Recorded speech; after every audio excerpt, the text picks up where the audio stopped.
So welcome back to another edition on Unfiltered, and this one we're going to talk a little bit about beam culmination, and it's one of the topics that I've told you guys you should look into, especially you bomb technicians in regards to portable X-ray systems.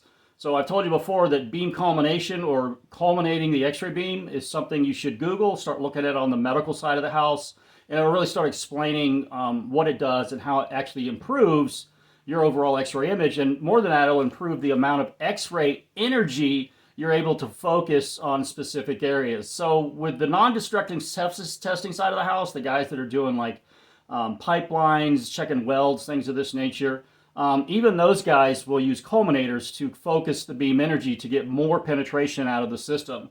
So I recently was doing some testing for one of the vendors, and they asked me to be able to penetrate through 25 millimeters of steel and be able to image behind it a detonator, and a circuit board and some other IED components. I did a bunch of tests for them.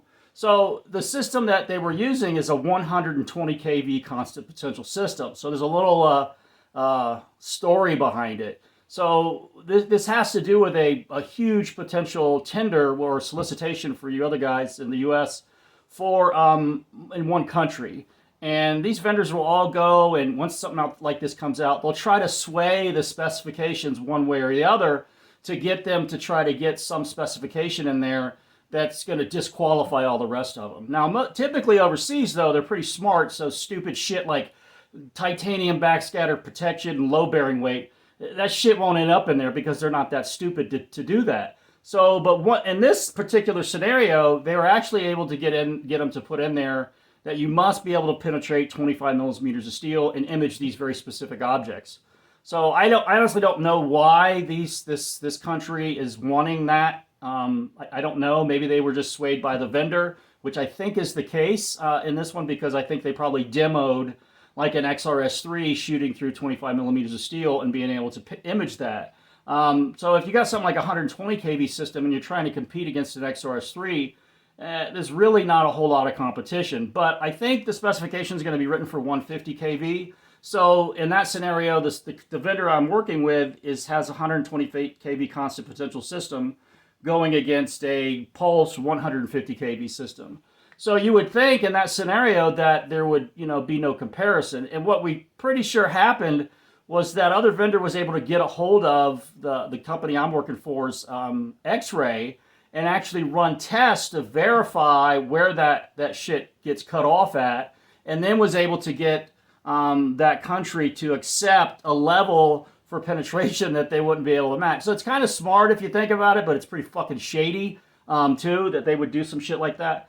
But they did. But the problem they ran into is a guy named John Howe. That's me. So this is a test trying to penetrate through 25 millimeters of steel with a 120 kV system, non-culminated beam. And I told you before that you guys just sit back and we're the only ones, bomb technicians, that do not culminate their beam, and we're just like spraying willy-nilly fucking X-ray, okay?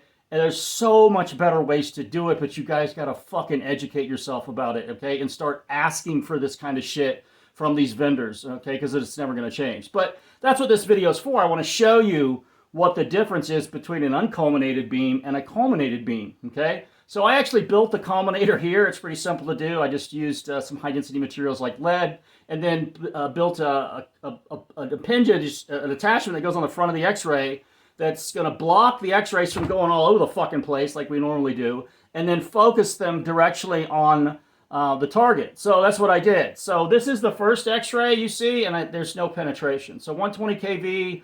And sorry, you other vendor, you messed with the wrong motherfucker. This is 120 kV trying to penetrate 25 millimeters of steel. And the next image we're going to show you is the beam has now been culminated. Okay, so you see the box down right here? That is the culminator simply focusing all of the X-ray energy instead of this big fucking spray all over the fucking place into a cone. So what happens is you get a massive amount of more photons focused on one area because you're collecting them and driving them basically directionally into one point. And with this, you now see that it was able to actually penetrate and punch through the 25 millimeters of steel with a 120 kV system. It's easy to do. Well, what they also don't know is we have a 150 kV system that smokes a 150 pulse system. But this is 120 kV, so you can do it. You can punch through 25 millimeters of steel. This is the test. We did it. Now, what's neat about this system, because it's line scan, I can actually go back to the system and say, I want you to just x-ray this area right here. So I can actually highlight that and tell it. And what's neat about a line scan system that amorphous silicas can't do is the detector array on the inside. It's a line. Same detectors and photodiodes you have in a amorphous silica. It's just not a whole bed of them, which is why they're so expensive. It just has a line. That line scan will move directly over to the point I told it and then only x-ray that specific area. And then in the generator settings, I can adjust the kV, the MA, the scan time, all kinds of shit to improve the image, even more than what you see here. So you could literally not only focus the beam into a specific area, but you can also take the detector array, move it based on your last shot to a specific area and rescan that area at completely different x-ray settings. And you can't do that with a pulse system. So the next image is that scan, and you can see it's an unfiltered image. It's the basic image. But there's your micro toggle switch. There's your detonator. There's the actual fuse head inside there. I think this is the first test I did. Actually did more tests with this with different components. And this is just a little mini relay circuit board that's inside there.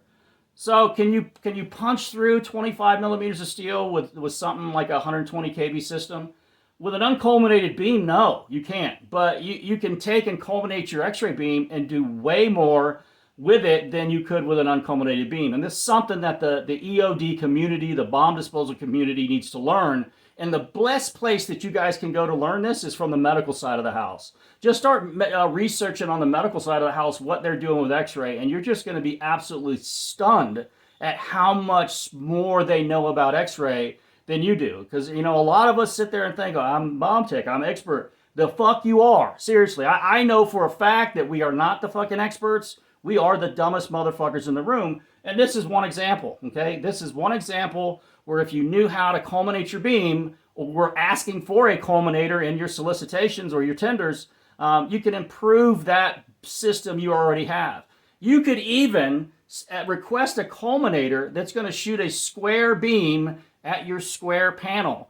And I don't know if you know this, but the culminators that they use in hospitals, that thing that draws the target, you see the light that comes on you and they shrink the light and shit, that's a fucking culminator. It's not a light, target thing. It's actually, it's that where that light is and where they shrink it down to or raise it out is where the x-ray beam is going to show up. That's how they culminate the beam into a fucking square.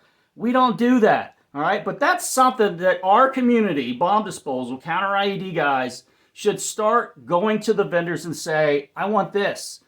But right now you're not, and that's why they're writing your fucking specifications, and we're not telling them what the technical specifications need to be. It's completely ass backwards.